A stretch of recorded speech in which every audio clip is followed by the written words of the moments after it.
everyone, and welcome to week 6. Week 6 covers the cardiovascular system and drugs that affect the cardiovascular system. I'm sure that you've noticed that there are a number of chapters that we cover. In the first PowerPoint, 6A, chapters 42 through 45 are covered, and in week 6B, the PowerPoint covers 46 to 49. So we'll begin by looking at chapter 42 and talking about some of the important points here. So chapter 42 begins with the cardiovascular system components, the pump, which is the heart, the functions, and then the anatomy of the heart.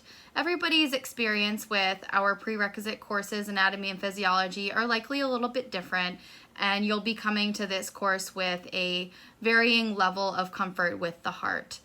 Take advantage of this chapter looking at the just overall summary of the direction of blood flow through the heart and the conducting system, and look at the videos that are available on CoursePoint.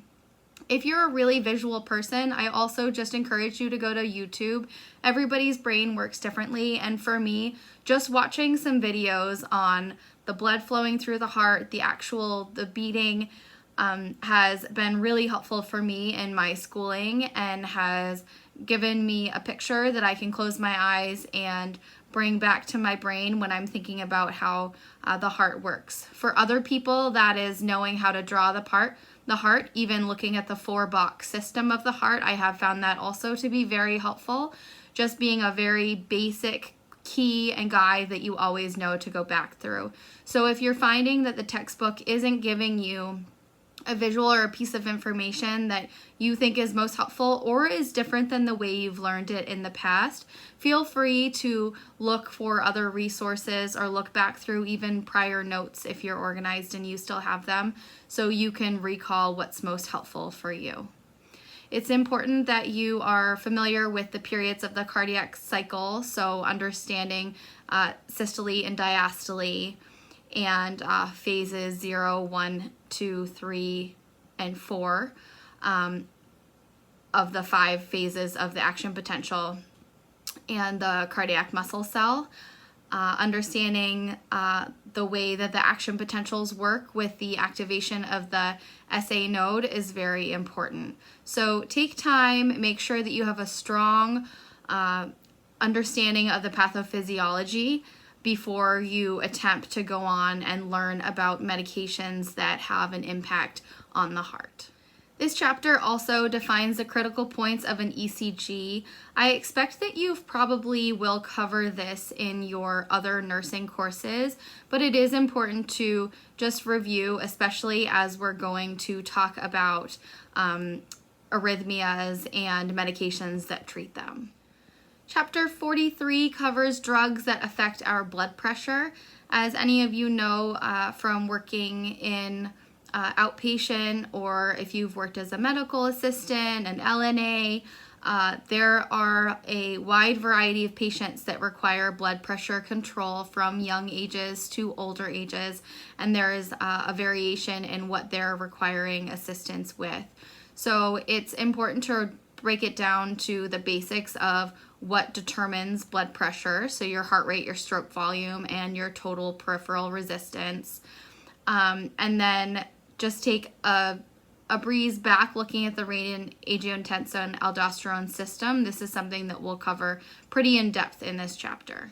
It's important that you know patients that are at risk for coronary artery disease, as well as the conditions that result from untreated hypertension. If you see untreated hypertension in a patient's chart, there should be a number of concerns and considerations that you'll have in caring for and assessing that patient.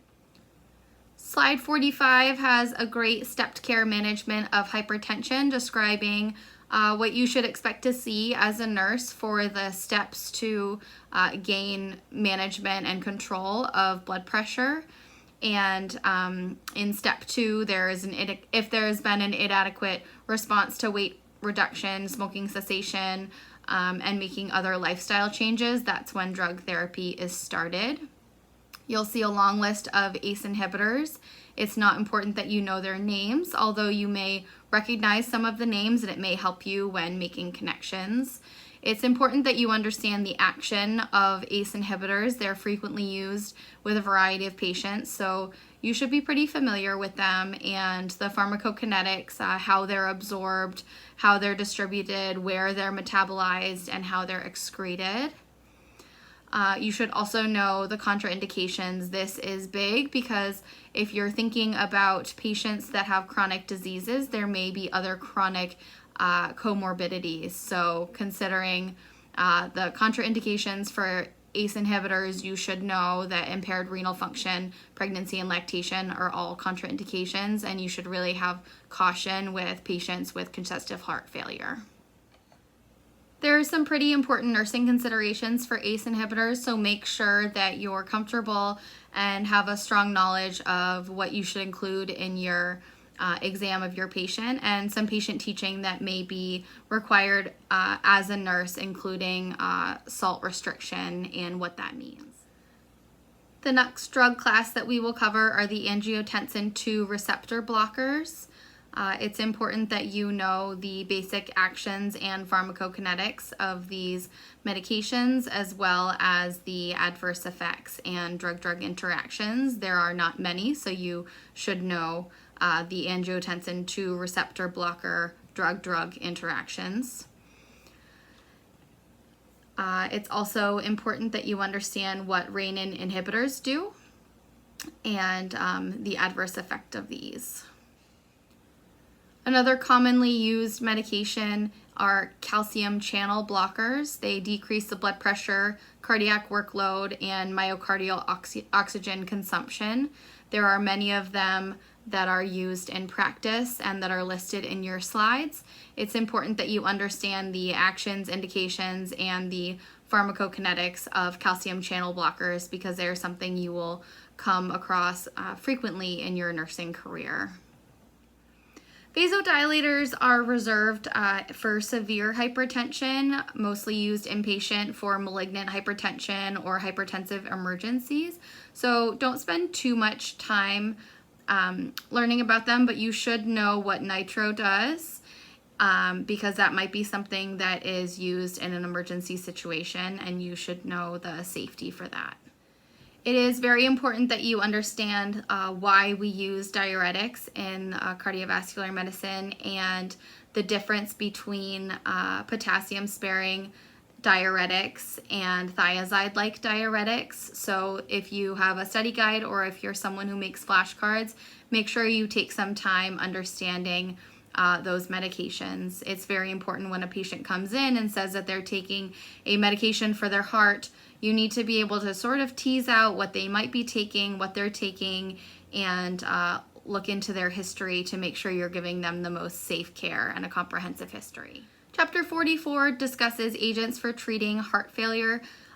Congestive heart failure is a condition where the heart fails to effectively pump blood throughout the body, and the primary treatment is to have heart muscle contract more efficiently, and there's a variety of ways to do that. So take some time to look into the reasons why patients go into congestive heart failure, the nursing considerations for patients that are living with congestive heart failure, and familiarize yourself with the signs and symptoms because this is something that often nurses are the first ones to pick up on.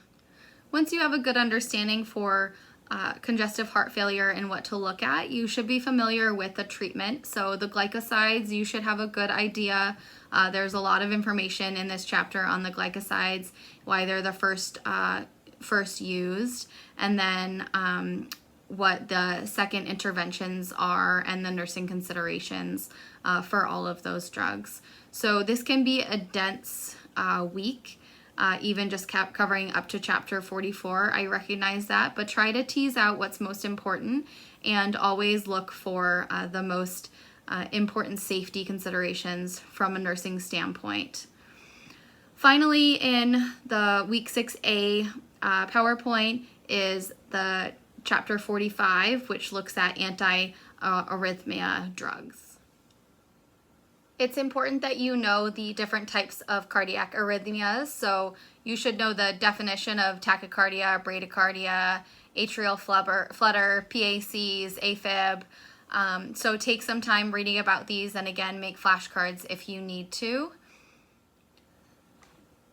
I've always found these medications a little bit more difficult to remember, so I hope that that's not the case for you, but take your time just understanding the overview of the different classes of drugs. So class 1 antiarrhythmics block sodium channels in the cell membrane during an action potential. That's really all you need to know, and you need to be able to consider that they are widely distributed after injection, and they have rapid absorption. So try to pull out the most basic safety information that tells you how quickly you expect a drug to start working after its administration, so you can monitor it appropriately. After reviewing the different antiarrhythmic drugs that the chapter goes pretty in depth, I encourage you to look at the other drugs used to treat arrhythmias, because they actually are used in specific situations, and it's important that you're familiar. So reviewing adenosine and digoxin is definitely beneficial. This week you will have 2 virtual simulations.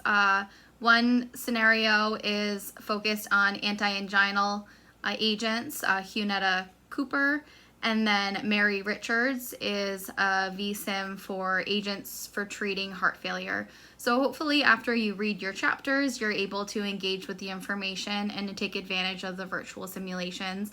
As always, only one reflection assignment is required after completing your virtual simulations. You will have your second quiz of the semester this week. Remember, this will only cover material from weeks 5 and 6. So take your time, read your chapters, go through your virtual simulations. I really encourage you to prepare through the week, reviewing this week and last week, so you can be most successful on that quiz. It should be a familiar format for you now, taking it in Course Point, so I'm sure that you will all be successful.